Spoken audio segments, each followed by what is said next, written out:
जब कोई इंसान धरती पर जन्म लेता है तब उससे बहुत सारी चीज़ें मिलती है, जैसे कि शरीर, धन दौलत और भी बहुत सारी चीज़ें मिलता है। और जब इंसान गुजरता है, जब इंसान यहाँ से ईश्वर के पास जाता है तो ये सारे के सारे धन दौलत यहीं छोड़ जाते हैं। इस बात से ये साफ सिद्ध होता है कि सारी चीज़ें, शरीर, धन दौलत कुछ भी हमारा नहीं है। ये सारी चीज़ हमें विरासत में मिली हुई है और इन चीज़ों पर हमारा अधिकार तब तक ही होता है जब तक हम जीवित रहते हैं। ये सारी बातें जानते हुए भी इंसान अनजान बना रहता है और जो चीज़ें वास्तव में हमारा है ही नहीं उस पर हम अपना हक जमाते हैं। यही हमारे सबसे बड़ी गलतफहमी बना रहता है। आज की ये कहानी जो आप सुनने वाले हैं, इस कहानी से आपको अपने जीवन में एक बहुत बड़ी सच्चाई का पता चलेगा, जिस सच्चाई से इंसान हमेशा अनजान बना रहता है। तो चलिए आज की इस कहानी को आपके सामने प्रस्तुत करते हैं। एक समय की बात है, किसी नगर में एक महान महात्मा थे। बहुत दूर दूर से लोग उनका प्रवचन सुनने आते थे।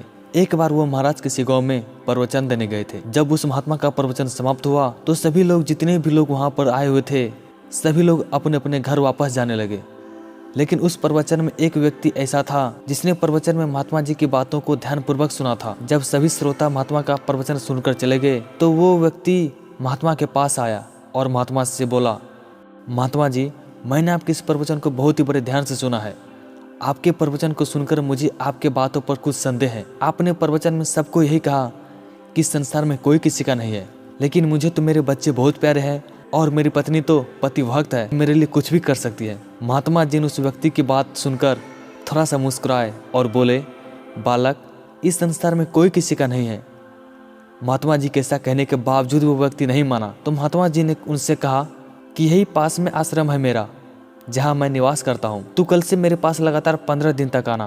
15 दिन में, मात्र 15 दिन में मैं तुम्हें ये समझा दूंगा कि इस दुनिया में कोई किसी का नहीं है। वह व्यक्ति महात्मा जी का बात मान लिया और रोज वहाँ महात्मा जी की कुटिया में जाने लगा। फिर महात्मा जी ने उसे आँख, नाक, मुँह बंद करने का अभ्यास सिखाया। जब महात्मा जी का वो अभ्यास पूरा हो गया तो महात्मा जी ने उस व्यक्ति से कहा, जिस स्त्री को तुम कहते हो कि वो पतिव्रत है, उसे पतिव्रत होने की परीक्षा लेना। यहाँ से घर जाने के बाद अपना हाथ पैर फैलाकर लेट जाना और जो भी मैंने तुम्हें अभ्यास सिखाया है उस अभ्यास से अपनी सांस रोककर रखना और अपनी पत्नी की बात सुनते रहना। जैसे महात्मा ने बताया उस व्यक्ति ने बिल्कुल वैसा ही किया।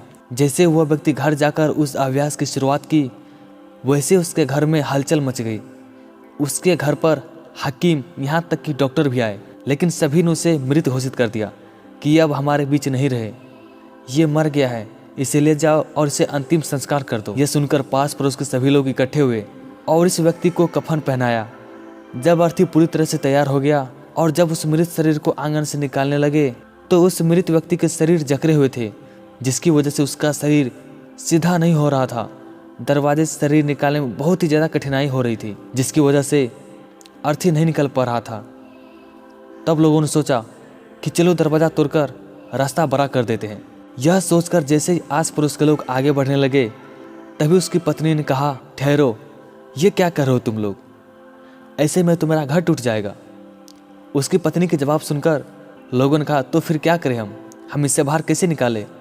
इस बात पर उसकी पत्नी ने कहा, अभी बताती हूँ। इतना ही कहकर वो भागी भागी आंगन गई और आंगन से तलवार उठाकर लाई और बोली कि ये लो, इस तलवार से इसके हाथ पैर काट दो और शरीर बाहर निकाल दो। जैसे ही गांव के लोगों ने हाथ पैर काटने के लिए तलवार उठाया, इतने में ही वह व्यक्ति ने जोर से झटका मारा, जिससे वह रस्सी पूरी तरह से टूट गई। वह व्यक्ति जल्दी से उठकर खड़ा हो गया। यह देखकर सभी लोग परेशान हो गए। सभी लोग सोचने लगे कि आखिर ये कैसे हो सकता है, एक मृत व्यक्ति फिर से जीवित कैसे हो सकता है।